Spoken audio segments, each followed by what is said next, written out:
All right, we are back again. It is Monday night. Hopefully, you guys' week is off to a good start. We're going to run it down tonight like we do every Monday and Wednesday night over here on the live stream on YouTube, X, Facebook, and on TikTok. So I'll go ahead and move it over there where I can see the chat on TikTok. We are here in Vegas, Sin City, all in, whatever you want to call it. Lots of cool things happening. Got to chop it up a little bit at the Bitcoin Expo, Bitcoin Vegas 2026. Here for that until Wednesday. We have our mastermind event Wednesday night. Pretty excited about that. 68J's event also on Wednesday. If you're in town, I would encourage you to go check that out. He's going to have a lot of cool people there at his event from noon to 6 on Wednesday, and I'm sure that they will be live streaming that as well. So I'll be there. Many of our team will be there. Lots of other, people that like and love watching the internet. We'll be hanging out, having a good time, talking about XRP and all the other wonderful things that are going on in the macro. So that's what you guys are here for. We're going to run it down.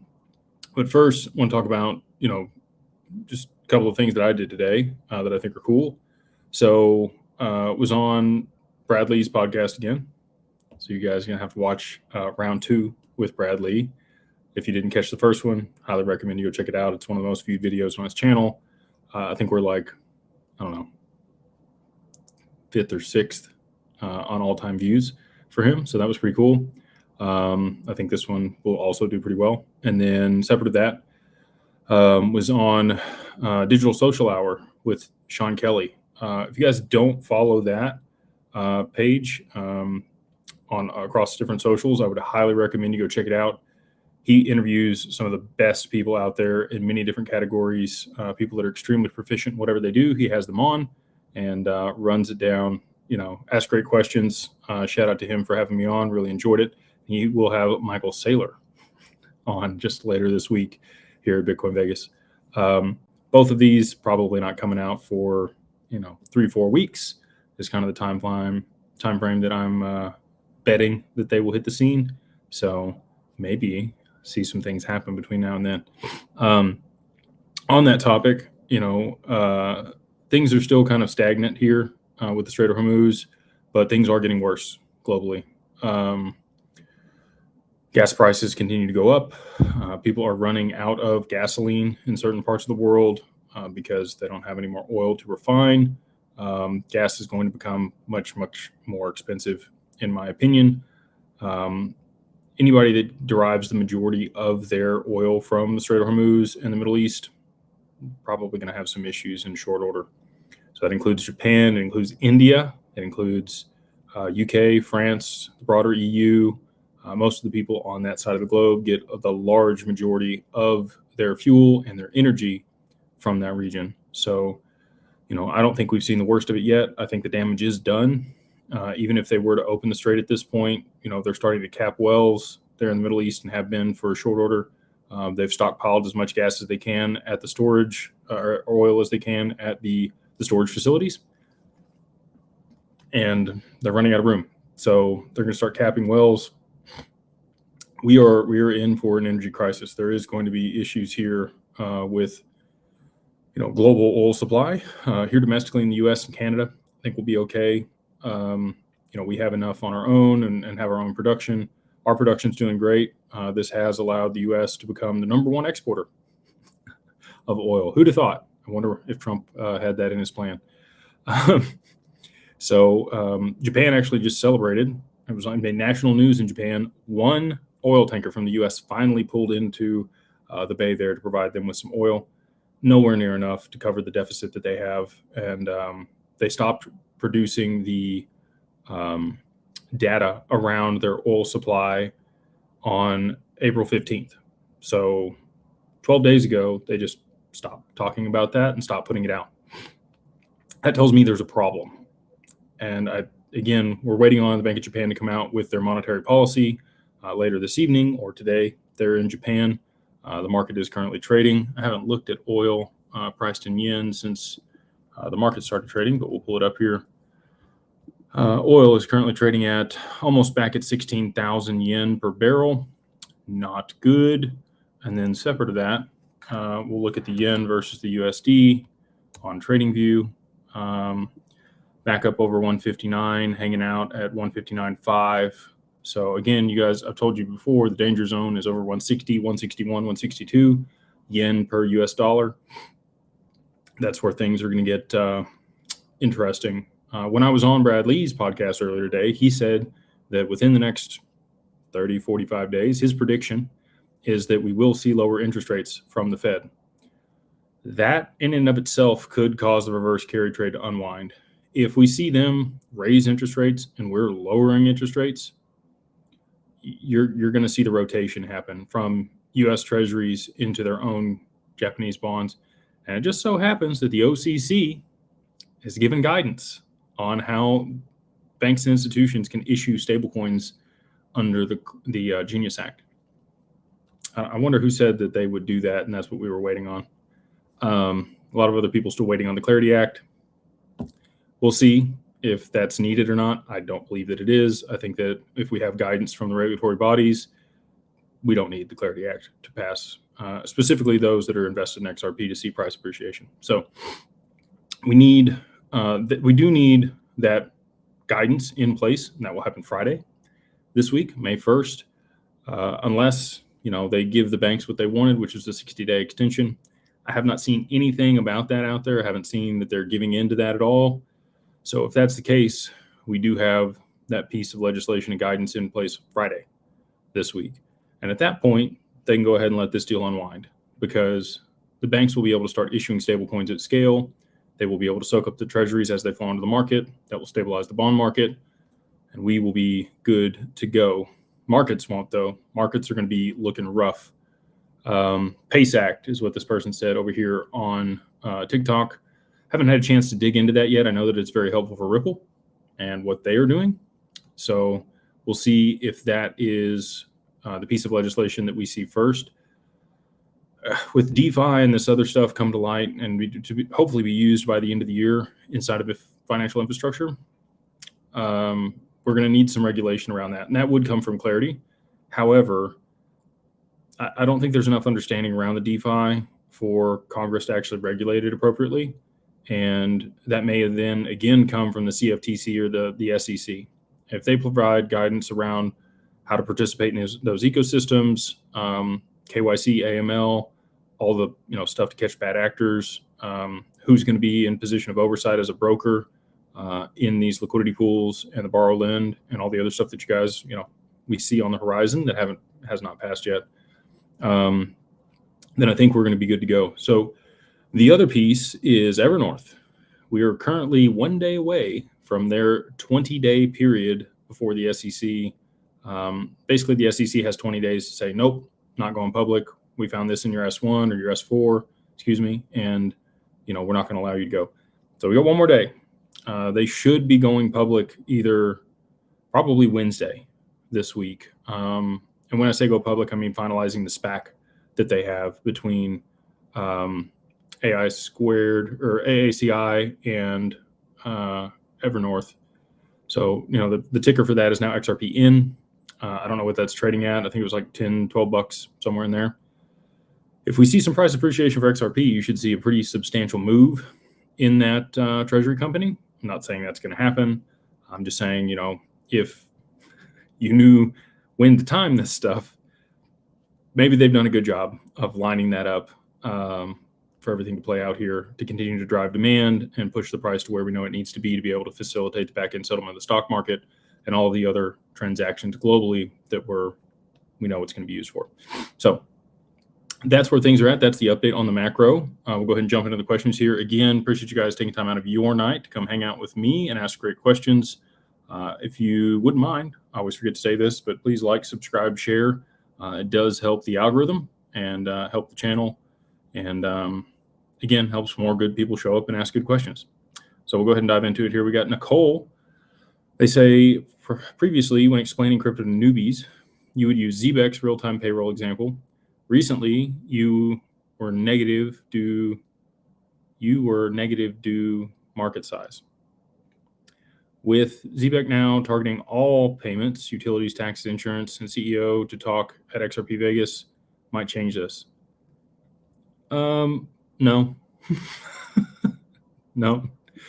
Look, payroll is great, right? You can look at Gusto. You can look at many of the other platforms that provide payroll services out there at scale. It's a lucrative business. People need to run payroll for their employees. And I do think that Zebec will sit in a position and facilitate some of that market. When it comes to utilities, tax, and insurance, I'm sure we will hear from their executive this Friday at Bitcoin Vegas, or not Bitcoin Vegas, excuse me, XRP Vegas. And, I'm always open to new information. I form opinions based on the information that I have. And I try to be able to argue both sides of it before I come to a conclusion and share that on here with you guys. But as it sits now, I do think that they will gain market share in that specific niche application.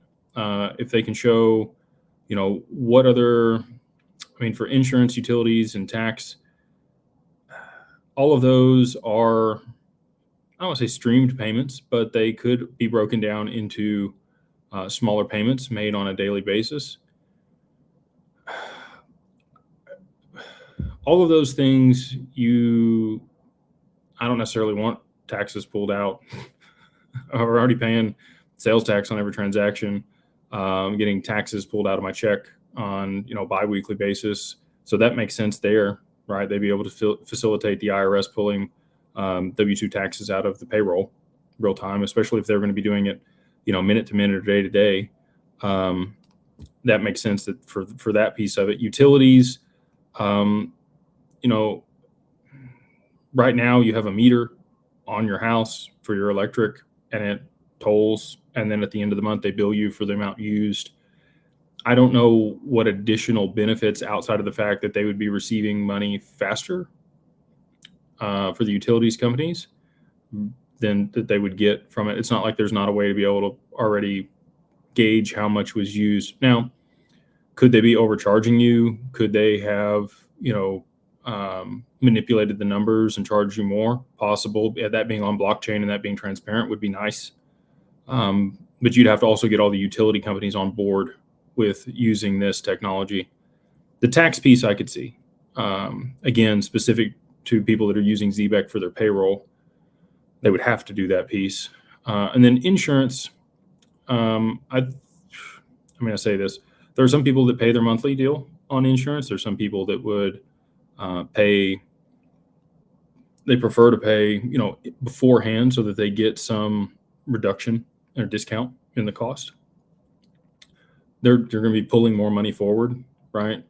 Same thing there, just velocity of money would pick up for the insurance companies, which they would definitely have interest in, and probably utilities companies also. So if they're able to get money faster, I could see how they could buy into that. And again, transparency, also probably a good thing for that.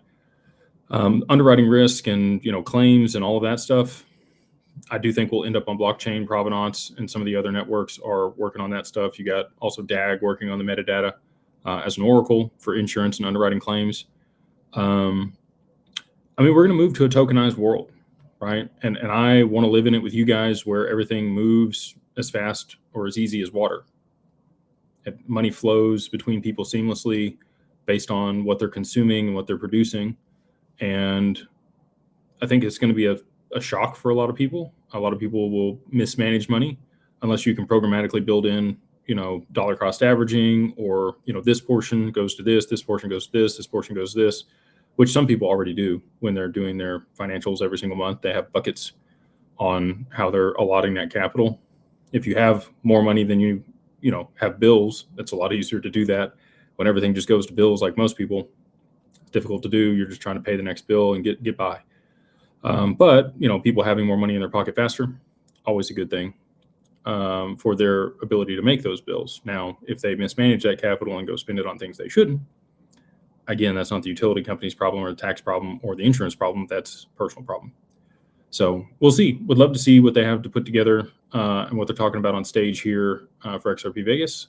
And I'll be watching the live stream just like you guys from my house, because I won't be at XRP Vegas Thursday, Friday this week. This person says, "Hey Jake, have you read Lewis Jackson's white paper he released a few months ago?" I have not.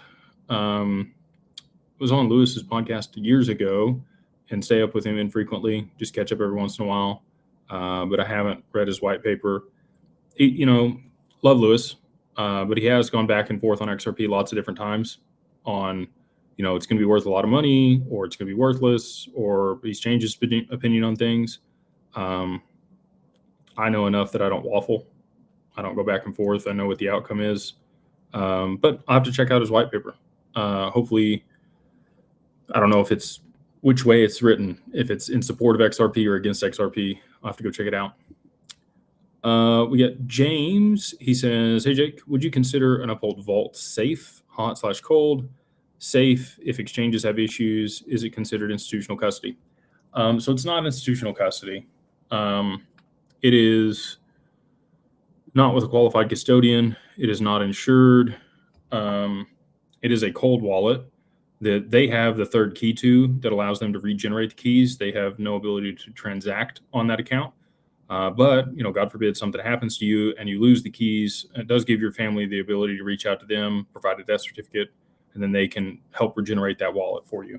So right now, a lot of these exchanges, because there's no continuity or trust structures on them, they will just liquidate your assets upon your death and then wait for probate to come through and then pay that out to your heirs.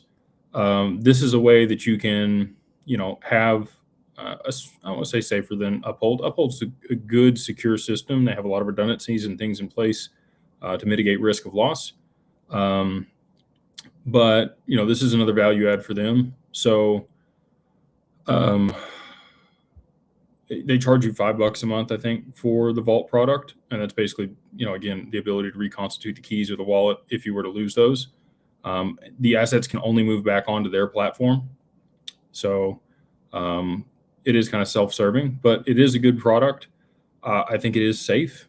And for those that don't have enough to hold, with us in real institutional custody, I do think it's a good product. All right. A couple more super chats. Rick Johnson, he's here to heckle me. He says, Jake, I have called the number on the site and not heard back from anyone. I have required amount of XRP to onboard, but I need to speak to a human. Can you assist? Thanks for your attention to this matter. If you've called the hotline, I'm sure that they will get back to you. I get a report every single week of how long it's taken to get back to people. Anything over 8 hours, I question them on. So I will bring this to their attention. I would assume that, you probably left a message, and I would assume that somebody on my team would get back out to you. But if that doesn't happen, let me know. And again, I will reach out on your behalf and try to push that along for you. Mr. Shook, my man, he says, Jake, can't wait to see you Wednesday night. Had our Beyond Broke Mastermind captains call tonight. Very cool. So many great things coming and so many amazing people there. Thank you from my entire family. You've changed our trajectory in our life with what you've built. I owe you. You don't owe me nothing, man. You're making the decisions and the choices to be able to change your life. I'm here to, provide some insight and some questions and some guidance on stuff. But it takes your own effort to actually change things in your life. It's not like, we wave a magic wand in the mastermind and your life's immediately better. But I will say, being around a community of other people that are looking to better themselves and make sure that, they're leaving a legacy for their family. I'm sure you've heard the age-old deal where, like, the 5 people you surround yourself with are the people you become. If that's 5 junkies, you're the 6th. If that's 5 billionaires or millionaires, you're probably going to be the 6th. So we want to continue to cultivate a strong culture there and have good people like yourself in the mastermind. And that only continues to make it a better and better place for people. So thanks for all that you do there. Excited to see you Wednesday night. And should be a fun one this week in Vegas. Nolan, my man, he says, hey, Jake, you said after price appreciation, we will have to have 20 million to work with your companies. What do you recommend someone with 10 to 15K XRP do before/after price appreciation, or refuse to work with anyone else for all you've done? Thank you. So it's not going to be that way for forever. I just know that we're going to have significant inbound, and we've got about 100 employees across the org now, over 30 advisors that work with clients. a strong, support team and sales staff and a bunch of people that understand our products and solutions and how to help people navigate all that. Building out even more products and solutions right now on the estate planning side for the more complex stuff, leveraging AI in some of that, which is going to be pretty cool. And 10 to 15K XRP might be enough, depending on where the price goes. If we saw a $2,000 XRP, you'd have way more than enough in order to be able to participate with us. So, and again, looking to afford people in the mastermind some benefit there. So if you are part of the mastermind, I think that we should be able to work something out where people there will be able to participate. So if you're not in the mastermind and you do want to work with us and you might not have enough today, 50,000 XRP, or at least 100,000 in total investment, and you're concerned that we might not have as big a jump as I just stated, then being in the mastermind is going to be the best spot. You can do that. You just go to beyondbroke.com and use the code beyondbroke, all capitalized, the number 1, and then MO, like Mary, Oscar, or month. The abbreviation gets you the first month for $2 in any one of the tiers. So about 17,000 people there in the group, and starting to turn the corner and go back up again. So again, we would love to have you there. And again, that'll be locked down post price appreciation. And, loyalty is a big deal to us. And it sounds like you're loyal and we want to take care of you. So we'd love to see you in there. We got Billy. He says, hey, hope you tried the tea by now, sir. Sorry, I missed. I was bummed. Was hoping to catch up with you to visit more at ETH Denver XRP event. So event was so busy for you. Hope the tea lady approves of my selection. Cheers. Thank you for bringing that by the office. I did get the bag and the card, and I appreciate the gesture. I will try the tea. However, I will say this. I'm not a fan of lavender. I don't know what about lavender sets off my senses. It's not my favorite smell, but I will stir up a pot and give it a go. Try anything once, So, but I will drink it on. When's the next live I'm going to be doing from the house? I'm here in Vegas Monday, Wednesday this week. I'm in Miami Monday, Wednesday next week. I'm in Bermuda the week after that on the Monday, Wednesday. And then I'm in New Orleans Monday, Wednesday the next week. So I will not be at my house for the lives for the next 4 weeks, if you count this one. So when I get back on the 5th week, I will be drinking your tea, sir. I appreciate that.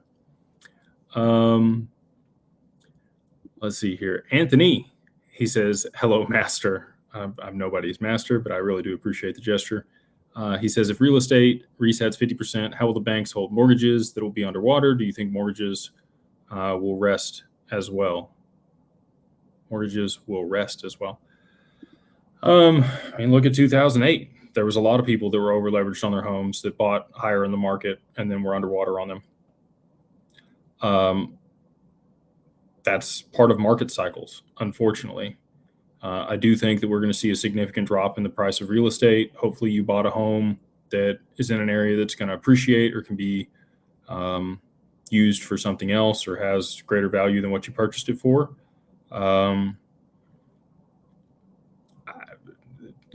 I do think it's going to be a problem on the other side of this. I think markets will rebound quickly. So let me state that. When we see the downturn here in the markets from the reverse carry trade and a lot of liquidity get sucked out, I do think it's going to turn around. I do think it's going to be bottom out of there. I just think it's going to take a little bit for prices to get back to where they were.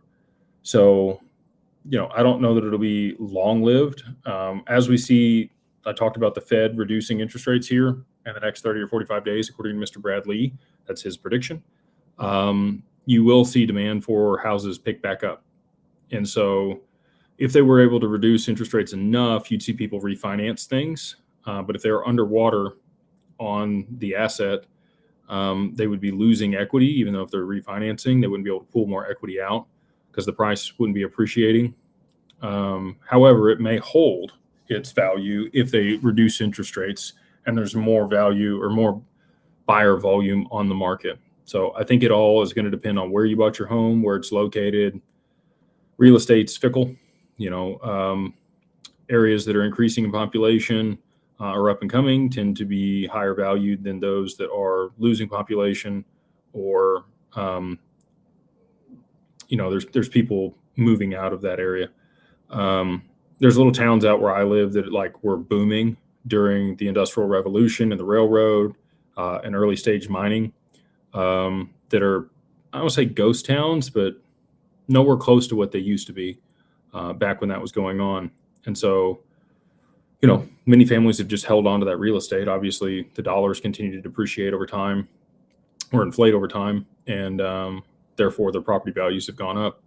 So, similar to crypto, you don't lose money till you sell, but banks are going to be in a position where they have unrealized losses, and they're already in a position where they have huge unrealized losses. The only way they're going to be able to offset that is getting into crypto. Mr. Johnson again, he says Tether needs to implode. I hear Tron TRX is a huge thing in Asia, their XRP, for big price appreciation. Do we need them to implode? Please give us a 101, good, bad, ugly, for TRX. Do they threaten our price appreciation or growth? So the majority of Tether transactions do happen across Tron's network.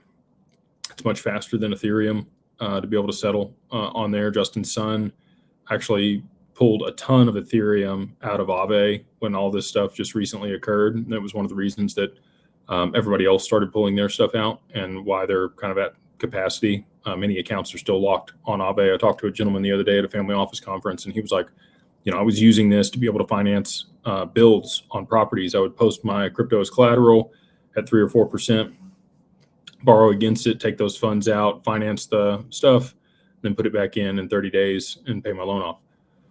He can't do that anymore. It's locked out.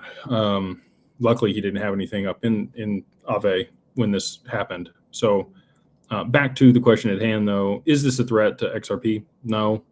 I do believe that Tether's going to have issues, and a lot of the volume that happens on Tron's network is going to reduce because of that. I think this has all been planned out for a long time, personally. So good, bad, ugly. Good for XRP, bad for Tron and Tether, and the markets will be ugly. All right, we got Mike. He says, Jake, when you switch over your LLC using the app, where does your business bank account get set up? Tried 5 times emailing support, and even though they've answered, the email couldn't provide the answer.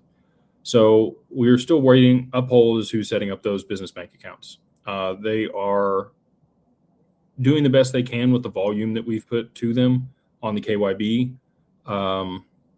They've now stated that any new ones, their SLA is going to be 72 hours, but they've got to work through the backlog that we have. We have about 3,000 people that came in almost immediately on the transition there, and they're just overwhelmed. They didn't build an infrastructure to be able to do that at scale. Some of the other stuff is, people uploaded documents that didn't have certain things in them in order for them to be able to verify and pass the KYB. So our team is proactively reaching out to those individuals to rectify, whatever issues there are on those submissions to make sure that they have the information they need to be able to pass you through. I think we've got a couple hundred accounts open over there. So it's just a slow deal, and I apologize for the delay on that. Our team is working diligently to get it done. I can assure you of that. It is taking much longer than we would like it to also. So this is the first time that Uphold's ever done this for anybody.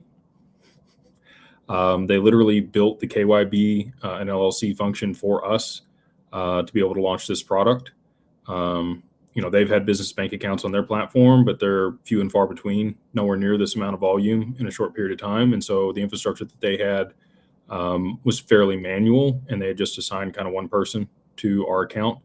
And when they saw the volume, they were a little bit overwhelmed. So all that said, we appreciate the grace and the patience. We are working diligently to get it done. And I do expect that to be there for you in the next couple weeks, pending Uphold moving through it as fast as they can. Oil field broke. If you're in the oil field, you're not broke, my man. He says, "Hello, Jake. Best guess on how much XRP is left on exchanges, dark pools, etc." I haven't seen. Ripple's escrow is going to be released here in the next few days. On Friday, they will release their escrow, or Saturday. Just depends on when they get around to it. If they were to not put any more onto the market, that could exacerbate the supply shock that we've all been hoping for and waiting for. And that would remove, I think, once you see Evernorth launch, I think we're going to get some other ETFs in the not too distant future, maybe that BlackRock ETF that we've been waiting on. And with that additional volume, I think the dark pools and the OTC desks will be gone very quickly. I think there's only, somewhere between 2 and 300 million XRP left available for trade on exchanges at this point. So that would be gobbled up very quickly, and the prices would move exponential on the other side of that. They would gap up like we've been talking about. And again, that's if Ripple does not release their escrow onto the market and sell onto the market, which that is part of how they fund their business. But we got shareholders notice from Brad Garlinghouse today for their Q1 update, which was nice. And some good news in there around their business and where they're headed.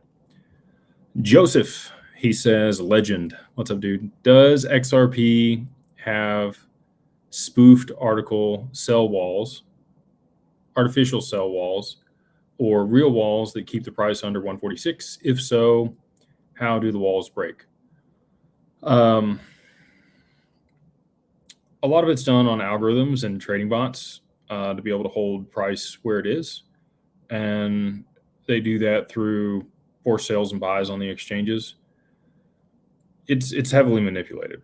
Like if you do any research and you look at their on-chain analytics, you can tell that when they're ready to let it go, it'll go. And until then, I think we're going to hover right around 140.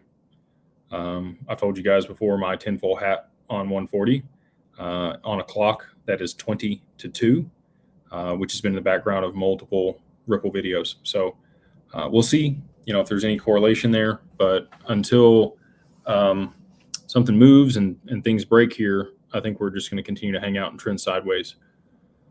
Waiting on Satoshi to move his Bitcoin. I don't know if it's Satoshi himself or whoever controls those wallets, but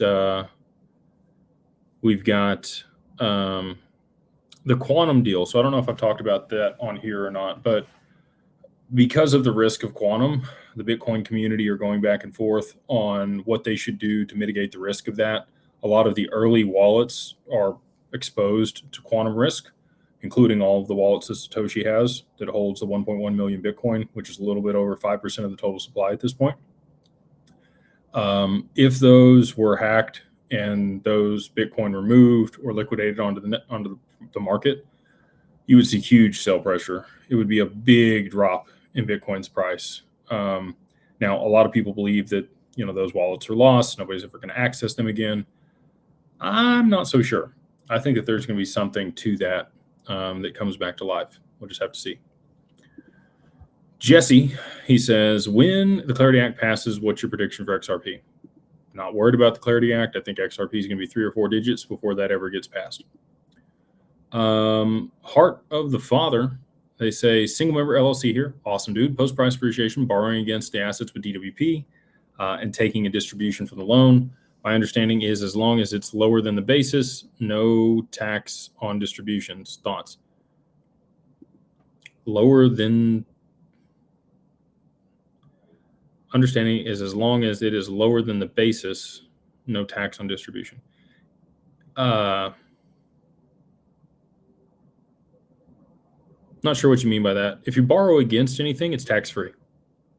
So, if you leverage your stocks, you take a HELOC out on your house, you borrow against the equity in your business, borrow against your art, whatever you have as an asset that you can get somebody to lend against, a loan is not taxable. So if that's the distribution you're talking about, it doesn't matter what your basis is. Whenever you're borrowing against something, it's all non-taxable because you owe the interest on it. It's debt, not a taxable event. So not sure if that's exactly what you mean or not. We're working on a yield product to be able to generate distributions for people. We have been for a long time. We've got 5 or 6 options at this point that we're looking to get across the line in the near future. All of them are like 90% there. There's just specific functionality that we have to have in place in order to be able to facilitate everything. And our partners are making that a priority. And they're working, to get that across the line for us. But it is taking longer than any of us would like, believe me. So if that's what you're talking about, then yes, you will have distributions off of those investments, but the loan itself would not be taxable. Mario, it's a Mario Music Man. He says, thoughts on Zebec and its recent price action. Do you think the move is likely to be sustained and hit a new all-time high? I got in at 1/10 of a penny last year. Would love to see it for the people that are invested in it. There's a lot of people that are Zebec bulls out there and have a portion of their portfolio allocated to that. That's not me. Happy to see it if it continues on, with the price action and momentum that it has to be able to get past all-time high. I think it's a good investment. I think that there'll be returns. I think that it has real world application. I just don't think it has anywhere near the potential that XRP has. Personally, again, just my personal opinion. Talk with your financial advisor, and this is probably a good time for my disclaimer. Nothing here is financial advice. It's only for entertainment and educational purposes. You should always consult with a CPA, an attorney, or a financial advisor before making any tax, legal, or financial decisions. All the opinions shared here this evening are my opinions and not the opinions of Digital Ascension Group or any of its subsidiaries. Can you guys telepractice that? Jonathan says, do you have any XRP Las Vegas events that DWP members can attend? Well, we have our event on Wednesday night. If you want to reach out to your advisor, I'm sure that they would let you know where that was. There's lots of stuff going on. I'm missing, a couple different things right now because I'm on the live, but I'd rather be here with you guys just personally. So that's why I'm here. And, Bitcoin, all of these conferences, whether it's Consensus or Bitcoin or XRP or ETH, they have a lot of side events. There's a lot of dinners. There's a lot of after parties, cocktails, breakfasts, lunch. All of the real deals get done outside the conference, is what I've learned. There's a lot of people that come to these and don't even pay for tickets to go to the conference. They just do side events the whole time. And I'm not recommending that. I think the conferences do have value, especially if you're there to see certain speakers and, attend different workshops or whatever. But, like I said, there's a lot of people I know that just go to the side events at these deals and don't pay for the tickets. Honest Aim says, Mr. Legacy, hi to the tea lady. Jake, Brad G's recent excellent note to shareholders was very encouraging. I don't understand why serious investors like Mark Yusko keep ignoring XRP and hyping BTC and ETH. It's a great question. Good to see you guys earlier today. Bitcoin and ETH are the easy, safe play. You see Mr. Wonderful talk about it. There's obviously a lot of people that benefit, tangentially, whether that's Tom Lee or Michael Saylor or other people that run these DATs. You would expect them to be advocates for the underlying asset that they're holding in the treasury in those corporations. But Mark Yusko and many others, I've said this before. If I had made my money on Bitcoin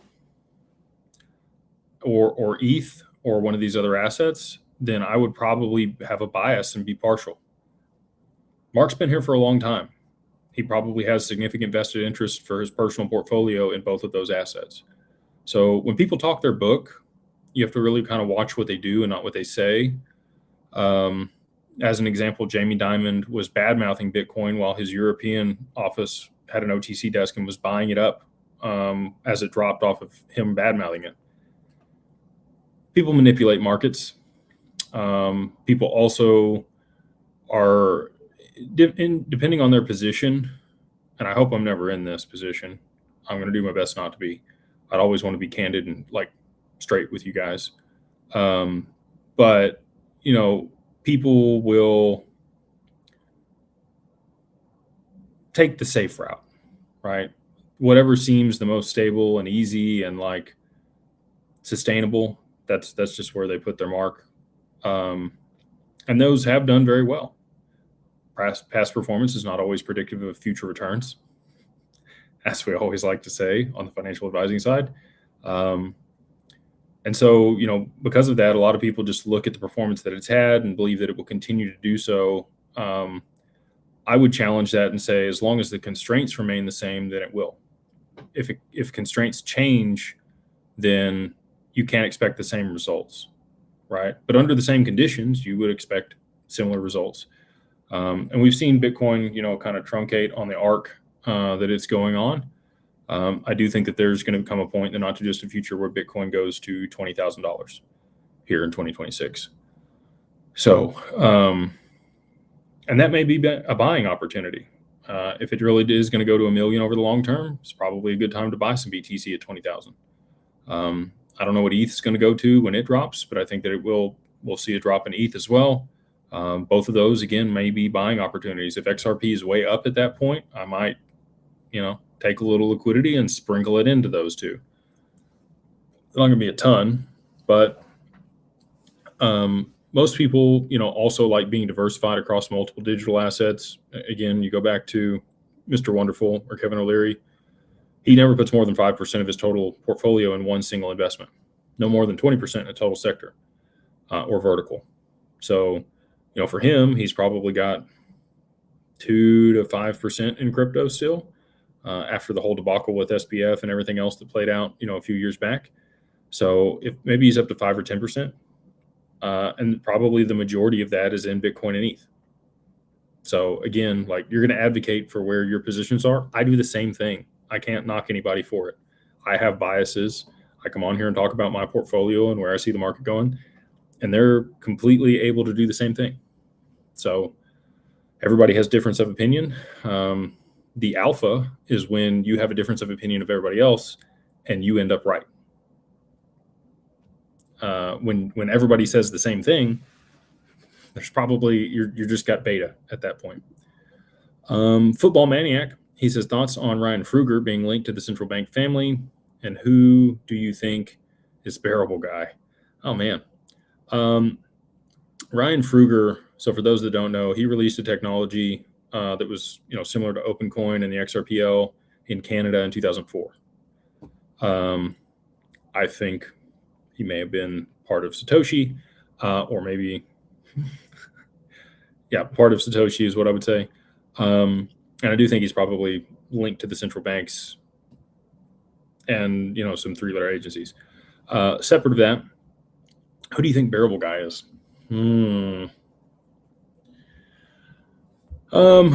It's BG, same initials as Brad Garlinghouse. Brad and David and many other people also follow the bear on Twitter. I don't know, to be honest with you. If I was going to shoot from the hip, I think it could be multiple people. To be honest with you, I think it's consortium of people similar to Bitcoin and Satoshi. I think the same people that made Bitcoin and XRP are the same people that manage that account. So, whoever you think that is. Big Cat 1970 says, thanks, Jake. You're awesome. Thank you, dude. Appreciate you being here and asking good questions. He says, I'm walking with Sam. He is my DWP advisor. I think he spoke with you. Would love to meet up. I am a New Yorker. Let's play Bethpage Black. Hope we can meet up. Thanks, Big Cat. Yeah, Sam did text me. He said that you'd be in town. So, happy to meet up with you if you're going to be around on Wednesday or before that. I'll circle up with Sam and figure out what the plan is. Roughing It, good to see you, ma'am. She says, if I remember correctly, you are staying at the Venetian. How's your bed? You're going to need a comfortable one with as much as you keep going. It's nice. Venetian, I can actually see the billboard. Many people posted the XRP, panorama today for Ripple being on all the boards here, which was pretty cool. And I can see that from my hotel room. So, yeah, staying at the Venetian over here for Bitcoin Vegas, and they do have nice rooms. This is so, I stay in a lot of places because I travel a lot, and I'm not trying to sound egotistical or bougie or any of that, but like hotel rooms matter. I spend a decent portion of my day in the hotel room on calls, on Zoom, meeting with clients, not in my room, but like, over the Zoom calls, um, going back and forth on team calls and that. So it's nice to have some space. I don't know how you guys do it in New York. I've traveled to New York lots of times in the past 2 years, and the hotel rooms are literally, I'm looking around, probably a fourth of this hotel room that I'm in. It's wild. I remember the first time I went to New York and stayed in a hotel room, and I was like, is this a closet? Like, and there was just a bed in the middle of a tiny little room. So you don't get much for what you pay for there in New York, but Vegas is always nice. There's always good hotel rooms here. Where else has good? Texas. Most cities in Texas have larger hotel rooms. San Francisco's that way. It's really just kind of New York that is. I guess it's just because they're compressed for space. They're trying to save and get as much money as they can. And maybe the building codes there are different too. I don't know. All right. Anything? This person says it's just fine to get 50K XRP. You should see Japan. Hotel rooms are very small. Really? See, I guess that makes sense. Again, kind of a compressed space, not a whole lot of room. Building codes are going to, be conducive for that. I do want to go to Japan. It's on the bucket list. So it's a long plane ride, though, especially from Dallas. Let's see here. We've got a couple more super chats. We did that one. We did Mr. Shook. We are almost an hour in. Let's see here. There's a gap in them. I'm moving on down. If we get through all the super chats, I will answer just regular questions, but I always try to get to the people that pay the money first. And this is a point I want to make real quick. When I first started doing this, there were no super chats. I just answered all the questions in the order that they appeared on the screen. And then people started super chatting, and I felt obligated to answer their question. And so now the majority of the evening is spent on just the super chats. I want to answer everybody's question, just so you guys know. But because people do throw a little money behind it, I'm trying to make sure that they get priority. Ricky Smith, good to see you. They say, how are you, Jake? I'm blessed, dude. Hope that you're doing well. Or my lady. Like I said, I went to school with a Ricky that has your same name. And she was in Mesquite at Beasley Elementary with me. With your industry connections and behind the scenes view, are there signs of new banking and institutional partnerships with XRP? Yes. And I will leave it at that. Yes, there are. And many partnerships that have already been around for a long time that will surface in the not too distant future. Brent says, Jake, with Anchorage, what's the plan to be able to pay for fees for account after price appreciation if yield isn't ready? Don't want to sell my XRP to pay fees. Will be a lot. We're looking at ways to be able to defer those out or do something in that situation because I have the same concerns, right? Like I cover my fees there at Anchorage. Some of our products that we have haven't performed at the level that I would like them to. Some of them, the ones I can talk about publicly have done okay. But, because of the regulation around stuff, you have to talk with your advisor if you want to understand, how the funds have performed over time. But as far as the yield product goes, like I said, we have 5 or 6 different opportunities that we're looking at right now. The infrastructure is really the big piece and the hold up on it. We've always wanted, SMAs or single managed accounts. They're inside institutional custody. Fidelity has this for Bitcoin, and that's how our Bitcoin product runs out of an SMA strategy. The assets stay there at Fidelity. They get reflected off exchange, and that's how we generate the return to be able to generate more Bitcoin for people. So, we would like to do that with XRP also. I'm pretty confident that there will be some larger institutional players that are offering custody for XRP in late Q2, early Q3. And some of them have the capability to be able to facilitate that. Right now, Anchorage is working on the infrastructure that we need. I'm hoping in the next 60 days we'll have something before, the other players in the market come online to be able to facilitate that. And then, we've got some other partnerships that are in the works. We're going to get something across the line. I can guarantee you that. It is the number one priority for my team. I'm on them every single day. I'm working on it every single day. I'm on multiple calls a day trying to get this sorted out, because it is the crux of our business that we get this in place prior to price appreciation so that people can cover the costs associated with the accounts and also make more money and get dividends and get the whole benefit of working with a financial advisor. So if we don't have it in place, we will figure out how to defer some of that cost out so that, we can get those things in place to be able to cover them. Cosmic Fire Within, excuse me. 963. Secret to the Universe is 369. If you guys didn't know, you should go check it out. Tesla figured all that out. He says, I have 3 sons, 19, 20, 22. XRP isn't for the everyday working man anymore. Would you say XLM, HBAR, or Flare? Thanks, brother. Love you. I think XRP is absolutely for the working man. Imagine buying Bitcoin at $1.30. Like, why? I understand people are trying to accumulate as much as they can, and, nominal values on the screen to relate in your mind to more money. But investing in what's going to have the highest return is always going to generate you more money. So again, for me, I don't buy any of those. I don't have any XLM. I don't have any HBAR. I don't have any Flare. But that's just, again, my 2 cents. The majority of our client base does have all of those, including XRP, XLM, HBAR, Flare, XDC. Maybe I have some hash. Again, I bought a couple $1,000 more of the hash. So that's the only other thing I have besides XRP. I got like $3.5 grand in hash, just because it reminds me of XDC when I bought that the first time. But all that being said, that's up to you. However you want to allocate your capital, I would work with a financial advisor to make those decisions. And again, many of our clients do hold significant positions in all 3 of those that you mentioned.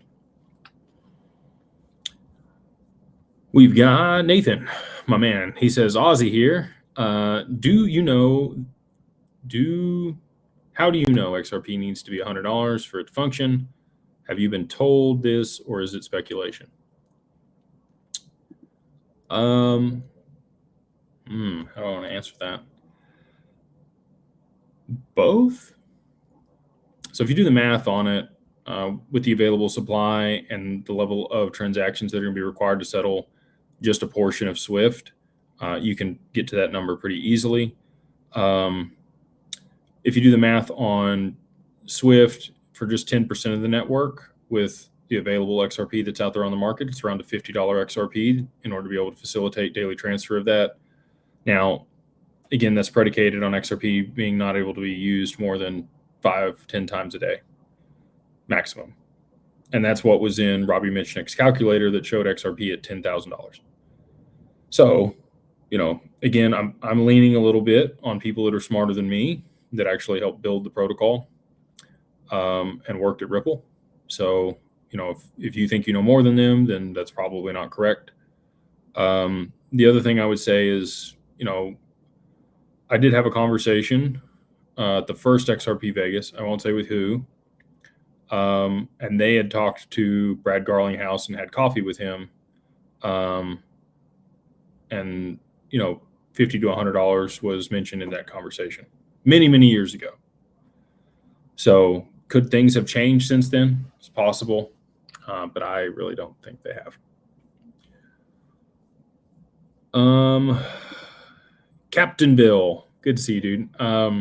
Hey, Jake, I've been backpacking through the Philippines for the last month. Moving money was 2 to 5%, and I found Gcash has a new G crypto wallet, a local sign up, and I sent XRP to pesos for free. Wow. See, real world applications where, this is actually what can be used to be able to, settle value without all the frictions and the cost associated with traditional banking. That's awesome, dude. Captain Bill is a cool cat. If you guys don't know Captain Bill, I remember first time he sent me a deal, and I met with Cat. So, I don't know all of our clients personally, but many of them that have been around for years. I was running consults when we first started this business, and I met many of them and had personal conversations and got to know them. I remember when Captain Bill sent over the deal, and I was like, Captain Bill, he's a captain. He sails. He's I hope I'm in as good a shape as Captain Bill when I'm his age. I would love that. So shout out to Captain Bill. We got AMF Enterprise. They say, Jake, G-Win, Evernorth go live. Will they buy OTC or exchange like us? Strategy buys BTC, but price doesn't reflect. Will they use it to absorb retails? I think I understand what you're asking. So Evernorth will buy OTC out of the dark pools in large tranches, or use TWAP to be able to average into the market over a period of time, because they want the best price and they don't want a ton of slippage or cost to be able to actually purchase the XRP as they continue to aggregate more value or raise debt to do so. However, the current XRP that they have is already in escrow and waiting to be used once they're live. So once the XRP runs out on the OTC desk in the dark pools, they will have to move to exchanges. And then again, like I said, they would attempt to use VWAP or TWAP to be able to average into the market. But if that supply is moving very quickly and there's not enough, it will absolutely affect price and push it significantly higher. And again, I think timing matters for Evernorth. Eugene, he says, hey, Jake, I'm trying to secure my XRP and really don't know what cold wallet to choose. Any suggestions? We like Decent. There's a lot of good cold wallets out there. There's Tangem, there's Enclave, there's Arculus that are air gapped. Zaman Wallet's a hot wallet for XRP. I've used that, multiple times. We like Anchorage, obviously, for institutional custody. That's where we hold things for Digital Wealth Partners. That's also a cold wallet. Like we mentioned earlier, Vault is a good product that Uphold has, but we do choose, Decent. Just full transparency, they are a sponsor for the channel. We make like $5 if you use our link to buy a Decent wallet. I like it because it has a biometric. It's easy to read on the UI. It's got a very large breadth of assets if you hold things other besides XRP. So that's our cold wallet of choice. But again, there's many good cold wallets out there. Just do your research on them. Trezor is another one. JM, Mr. Murphy, he says, thank you for these lives and putting action to your convictions. I pray that the Lord will continue to bless this community and your family. Thank you, man. I really thank you for the kind words and the support. He said, what's your thoughts on David Schwartz's comments on X? So I'm assuming you're referring to him saying that almost none of the conspiracy theories or hype are ever going to play out. He left a gap there. I'm just going to say almost none does not mean none or never. So, I think David likes to get people riled up. I don't know if you've noticed that about him or not, but he will debate people on politics and many other things. I think he gets a kick out of driving, getting people getting emotional and spun up on stuff. So that's my thoughts on it. I think that's what he's trying to do. And it also gives him plausible deniability when all this stuff does play out. We've got this person. They say, evening, Jake. Had a good video call with one of your people. Is it common for your people to leave their camera off? Would be nice to see who I'm talking to, their environment, and how they manage themselves. Most of the time, they have their stuff on. However, everybody has different things going on in their life. I don't know if it was Mike or anybody else. I'm not sure who you were on with. I have my camera off sometimes, right? Sometimes I'm driving. Sometimes I got other stuff going on, or I have other obligations that I didn't plan on having in the middle of the day. But I still will get on calls with people and make sure that they get the information that they need. But yeah, I'm with you. I prefer people to have their camera on. I want to see, how they manage themselves and their environment. It does reflect, I won't say poorly on the company, but we don't have anything to hide. But I would expect that, one of our, I don't know who you talk to again, but if they had something else going on in their personal life and they didn't want to miss the call, they want to make sure that, they were on there for you to be able to answer your questions. That's probably the situation that they found themselves in. And I'll just talk with our team on it and see what we can do to mitigate that. And again, appreciate you bringing it to my attention. Here for the fun, they say, hi, two-part. One, have you pivoted on BTC and Tether? What happens to DWP investors in BTC if crashes? So they sent me a full chart of a breakdown of the assets that we manage earlier today, and about 3% of our total clients' assets are in BTC. So not a huge impact. And again, Tether, also not a huge impact. We don't hold any Tether. Anchorage actually doesn't hold Tether. So not really worried about either one of those. Obviously, we're here at Bitcoin Vegas, and we do have the Bitcoin product. It generates additional returns in Bitcoin. So if there's market volatility, actually it is better, and it aggregates more Bitcoin than if the market trends sideways. So I'm all for volatility in Bitcoin for that product, and to be able to aggregate more Bitcoin for the clients that want to participate in that opportunity. Trump signed crypto EO executive order, which in Section 5 says government can acquire wallets and keys. True. Yes. I don't like. I'm going to take a drink real quick. People think that the government can't come take your stuff. They can subpoena the cold wallet provider that you have and get the keys to your wallet. Just because you lost it in a boating accident doesn't mean that they can't come take it from you if they need to. Microsoft has the software to be able to trace every crypto transaction on every blockchain back to its origin. They know exactly who owned it, for how long, when, what they bought it for, all of it. So anything about, you being able to evade the government or any of this or that, it's not true. Now, can they block transactions on the blockchain? No. You could send it to another wallet. You could do some other stuff with it. They can blacklist your wallet on the XRPL, but they can't freeze it and they can't claw it back. This is the other reason that I encourage people to set up a corporation, because if you look in there, they can come after individuals.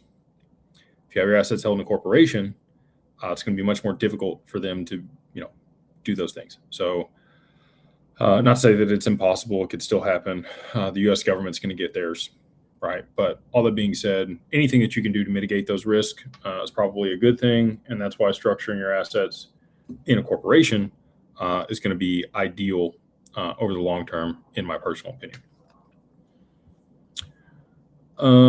Boomer Sooner, he says, anything to report on IRA rollovers to DWP? Just curious. Carbon One member, DWP client. So thanks for all the information you share with us on all the platforms. Absolutely. We are working on a really good promotion for the IRA products. If you wanted to roll an IRA to us, you absolutely can.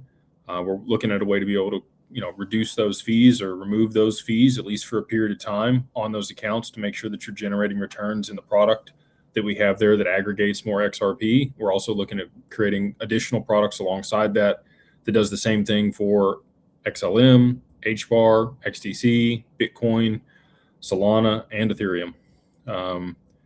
We have an algorithmic trading strategy that compounds your XRP inside of those accounts. So if you have XRP and you want more XRP inside your retirement account, you want a passive strategy to be able to do that, I think what we put together is a good opportunity for that. I do have disclaimers around that. Previous performance is not indicative of future returns. There are risks associated with that investment, and losses are possible.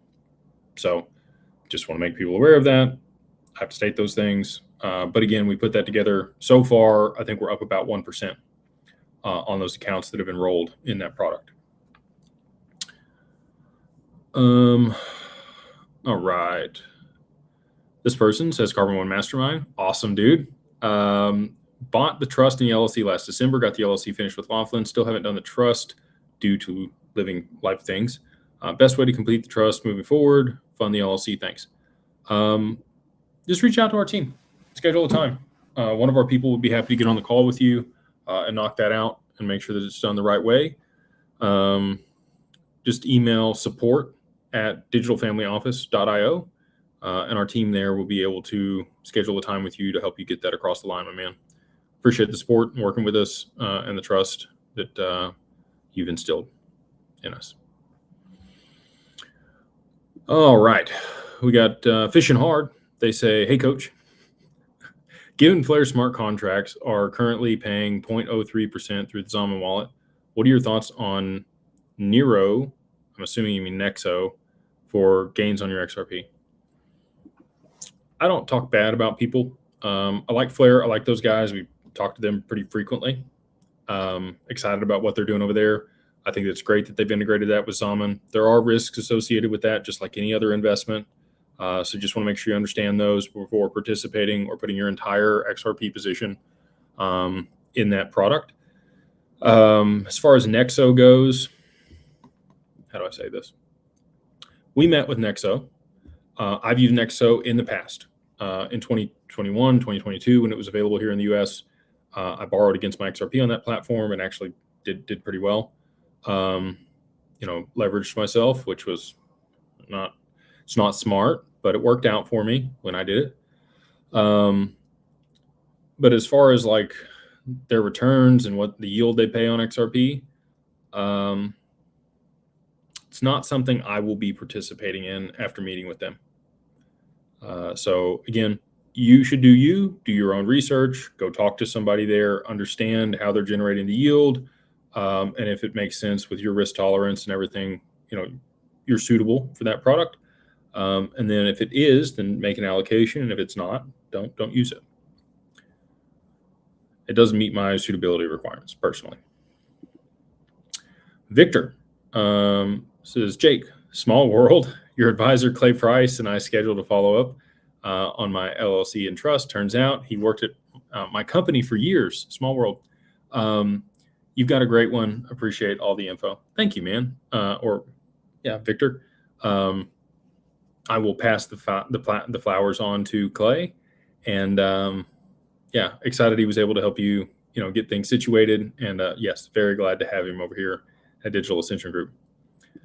Leon, appreciate the super chat. I don't see any questions, but thank you. MT32 Loop. They say, greetings from Argentina. Any predictions on the BOJ meeting? 2027 is the year for price appreciation. You should go to the World Cup in June. I think 2026 is the year for price appreciation, personally.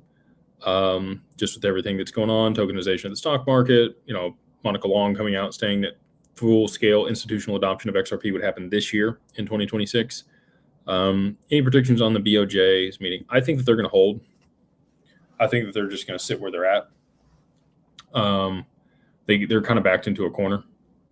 Now, I would love to be wrong and see them raise 75 basis points in the next few hours. But I don't think they're going to. I think that they're going to wait on the Fed to do something.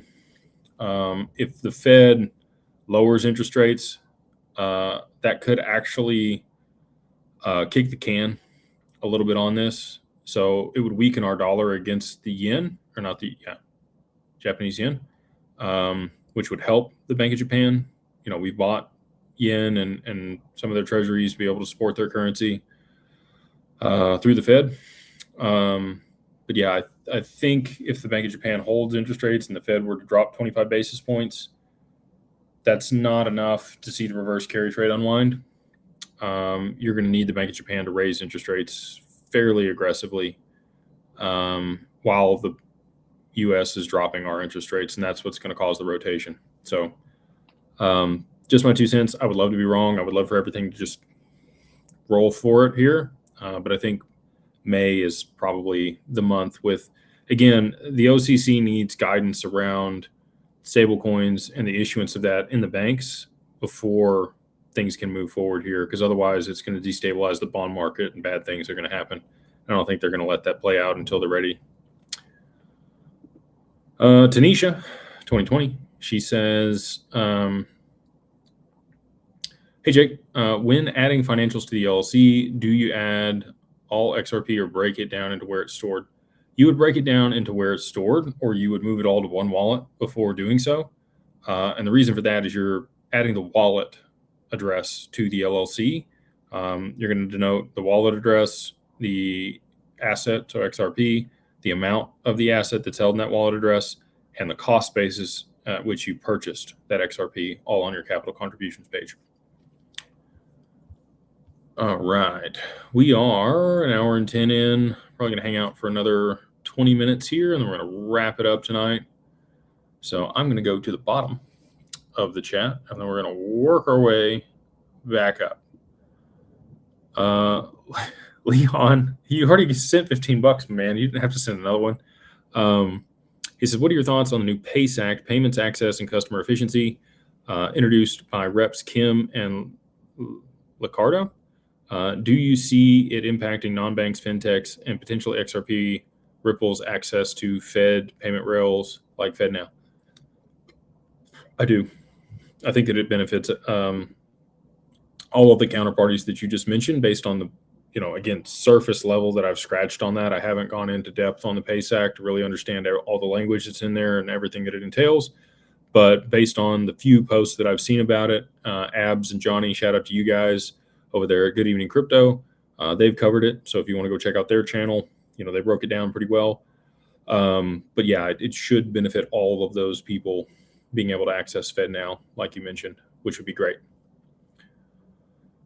King Kapua, they say, when trying to talk with other financial advisors about crypto, why do they say I can't have an opinion or on it about it or talk about it? Whoever is their backer, the IA that they work for, the investment advisory group, has told them that they are not allowed to discuss it. And most of the main reason is compliance. They don't have a compliance program around that. They don't understand the risk associated with it. If they do understand the risk associated with it, they don't have a way to be able to mitigate those risks. And so therefore, they're not even going to touch it with a 10-foot pole. We actually provide a sub-advisory for other RIAs that need that. So if you want to talk to your guys and say, hey, you should talk to Digital Wealth Partners, they can help you, manage all of this and do the compliance for you and make sure that everything's done the right way. We would love to talk to them. So if you are a financial advisor, a financial advisor that's looking to be able to work with their clients on crypto, or you're holding crypto and they're doing the rest of your management, you want to continue to work with them, you have a strong relationship, they just don't do that piece. We would love an introduction to be able to help them facilitate that and make sure that it is all managed in one place and done correctly. But yeah, mostly just the compliance component around it. And again, because there's no full regulation, it's not a large enough value proposition for them to even mess with it. It's too much risk for the upside. Zay Day Rich Kid. Zay, is that you, my man? I haven't seen you in a while. Hope everything's good with you. He says, hey, Jake, God bless you and your family. The way everything is playing out now, when can we see an appreciation? I don't know if this is the same Zay. So I'll give you guys a story and then I'll answer the question. 2021, 2022, I was on Twitter a lot. I've given you all my background and kind of how all this transpired. Was in Spaces a lot, and there was a young kid that was there in Spaces, and very sharp. He had made a lot of money in e-commerce, flipping sneakers, basically doing anything to hustle and make some money. It was interesting. Like, saw a lot of myself in that young man, and then he made some decisions and lent some money to some people, and they ended up screwing him over, which I felt very bad for him on. Hard business, lessons to learn until you make mistakes, and people take advantage of you. And that's why I don't do anything without contracts anymore. There's been too many times I've shaken hands, I've looked people in the eye, I've held my side and got screwed over. And even with contracts, things go sideways in business. You're going to get sued. Just part of how life goes. If you're playing at a certain level. So when it comes to the price appreciation, like he asked about,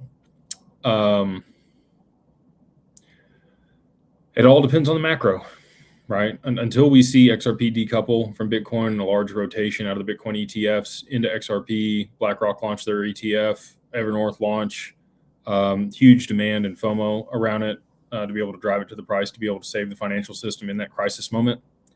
I think we're just going to, again, continue to trend sideways here at $1.40 or around that mark.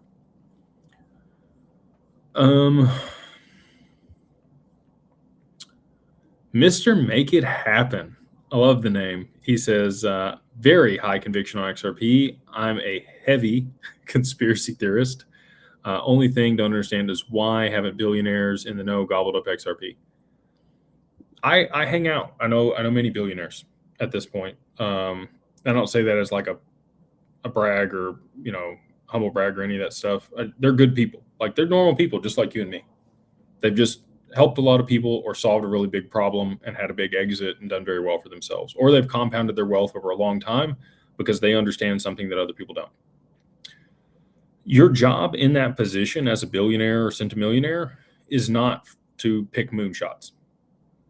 It is wealth preservation. So you're looking for ways to be able to mitigate risk or mitigate losses. Crypto is not normally that investment. Most of the family offices we talk to, they're like, still too early until this gets adopted or we understand it better. We're just going to stay away from it, which I can completely respect. If you've already gotten rich, you don't need to get rich, right? And this is an asymmetric bet. I believe personally, it's a hedge against the reverse carry trade and your ability to be, in a better position on the other side of that than you are now. And that's the way I explain it to high net worth individuals. And oftentimes they will make an allocation. But that's the lens they want to look at it through. How does this hedge or mitigate risk by investing in this? They're not looking for the next Google or Amazon. They're more like a Warren Buffett. If you look at Warren Buffett, he didn't invest in Apple until it was already a very large, profitable company. And until that point, there was too much risk associated with it, too much downside risk. I think it'll be the same way for XRP. Many billionaires if they do invest in crypto, it's Bitcoin and ETH because they're the blue chips, right? They've already seen, appreciation. They might see a 10x from here. And it's a small portion of their portfolio. So again, like, a lot of people think that billionaires they're liquid. They think that they have just $1 billion sitting in a bank account, which they don't. Most billionaires are billionaires on paper. They have stock or other equities or other investments that they made that are worth that much. But they don't have the disposable income. They do have large disposable income, but that total amount of money is not investable. It's currently structured and set up and continue to compound. And again, their number one objective is return of capital, not return on capital. And I think that's what's going to have a lot of people messed up post price appreciation, is people are going to continue to chase, green candles and the next best thing. And before you know it, it's only going to take a couple bad investments and then you're broke again. You should only have to get rich once if you do it right.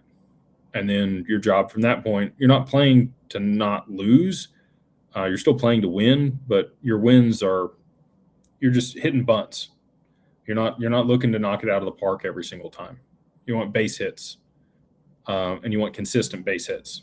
You're looking for the beta, not the alpha, on the other side of price appreciation. And that's what billionaires do. It's capital preservation for their family and their legacy versus, huge upside, which is what we're in it for.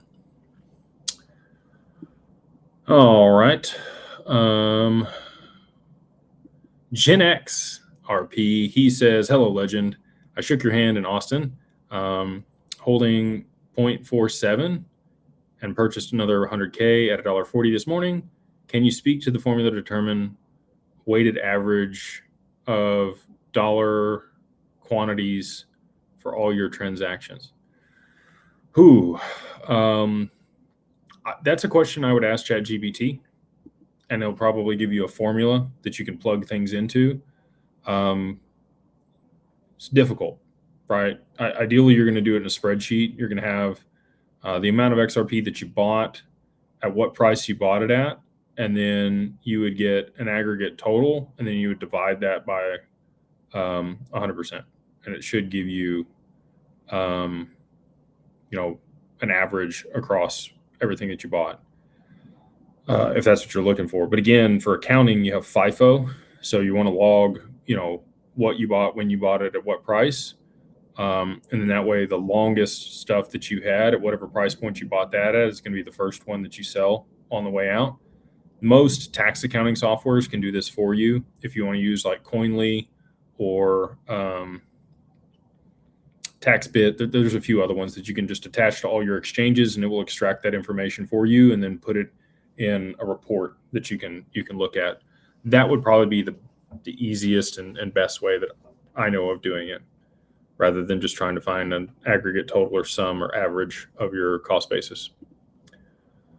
Here for the fun, he says, is it better to have 2 or 3 LLCs or incorporations split up assets all under one?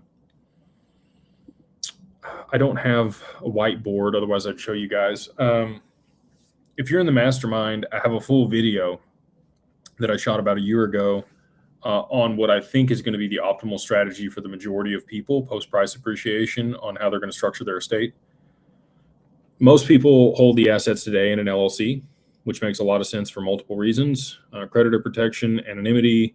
There's a lot of reasons to hold your assets inside of a limited liability corporation. Depending on how much revenue you're producing off of those assets and how much you're wanting to take home on that, you might incorporate a C Corp that manages the LLC. It doesn't own the LLCs. It manages the LLCs. And the reason for that is if somebody sues you and they get control of the stock in the C Corp, they won't be able to liquidate the underlying assets because they're not owned by the C Corp. Now, downside of the C Corp is you're going to be taxed at 20% at the C Corp level. And then again, when you take funds out of the C Corp into your personal name. Most people, I think, will have a living trust on the cap table of C Corp. And that's where the profits or distributions will be paid to. Again, those are pass-through entities. Living trusts are revocable, do not have an EIN number, but they do, mitigate probate on the other side of your expiration. So I wish I could draw it all out for you. Again, if you guys want to join the mastermind, you can get on the website. You can see the full video on the best way to structure that. And depending on how many different assets classes you own and what type of asset they are, you probably want LLCs that are, own those assets independent of one another to be able to segregate risk, and then likely irrevocable trusts or dynasty trusts set up that own those LLCs. The same one can own multiple LLCs, or you might have different types of trusts set up for different portions of your estate. Most centimillionaires and billionaires have somewhere between 7 and 9 trusts set up for their family in their estate plan. So the answer is, the more money you have, the more complicated it gets. The more investments you make, the more complicated it gets. The more businesses you run and own, the more complicated it gets. And that's why when you've seen one family office, you've seen one family office because their advisors, depending on how sophisticated they are, could structure it a bunch of different ways to be able to accomplish the objectives or get the best outcome for that family specifically and what they're looking to do. And that's why we're going to build an AI that figures all of that out for you. This person's asked again, say, thanks, Jake. Talked with Mike on the video call. Okay. I don't want to mess this up. Just a fool with plan. So Mike does travel a lot and he's moving around. And so sometimes he doesn't turn his camera on, which him and I have already had that conversation. So nothing different. It's not because you were on there or anything outside of that. If you do want to meet with a different advisor, just ping him, say, hey, you didn't have your video on. I still feel a little leery. Would you mind either, meet me again and turn your video on, or passing me to somebody else that can have their video on when I chat with him? And he'll be fine with that. I don't think he'll take any offense to it. All right. Hey, there he is. Speak of the devil. There's Mike right there. He says, share the stream, hit the like button. Appreciate you, Mike. Mike does a lot of work for us. prominent member of the mastermind over there, keeps everybody in line, does a great job, and we really do appreciate him and all that he does. So shout out to Mike, living legacy. Again, like I talked about the mastermind here. Oh, he's got the wrong code in here. Liners, you added an extra K. I won't post that one up there because people are going to get confused. But if you do want to join the mastermind, again, we got the event here on Wednesday night. If you're going to be in Vegas, if you're in the group, you'll know where that is. Got about 350 people that we can have at the venue. So excited for that. We do more in real life events for the mastermind than pretty much any other crypto community that's out there aside from like Crypto Mondays. Shout out to Lou. And if you want to join, just go to beyondbroke.com, use the code beyondbroke, all capitalized #1, and then MO like Mary Oscar. This person says, hey, Jake, how fast do you think the reverse carry trade will take place based on the Iran war? It's dragging out longer than I thought it would, to be honest with you. But all that being said, I think that we're close here. Oil will continue to rise. Interest rates are about to change. OCC's got guidance for the Genius Act for the banks to be able to issue stable coins. And I'm really looking forward to May. I will be traveling a lot. Let's see here. Maris, they say the BOJ has never had an emergency meeting, and the next meeting is in June. So like you said, for months now, no Japan reverse carry trade. It's been worked out because Buffett, US, and Japan. So they have a meeting right now, like in a few hours, for their May meeting. But the next one after that would be in June. I think the FOMC is the same way. I don't know that they have one in May. I'm going to scroll all the way to the bottom, make sure we didn't have any more super chats.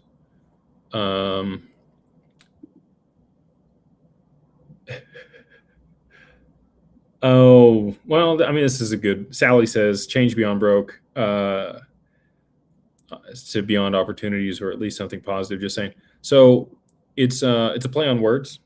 So you can be beyond broke on the poor side, and you can also be beyond broke on the wealthy side. And it's a play on words that talks about that transition, basically. And a lot, obviously, it's alliteration. So I like it. I think it talks about most people's story, right? Most of the people watching this, maybe you're second or third generation wealth, and you're come from wealth, and you're looking to invest in crypto, and that's great.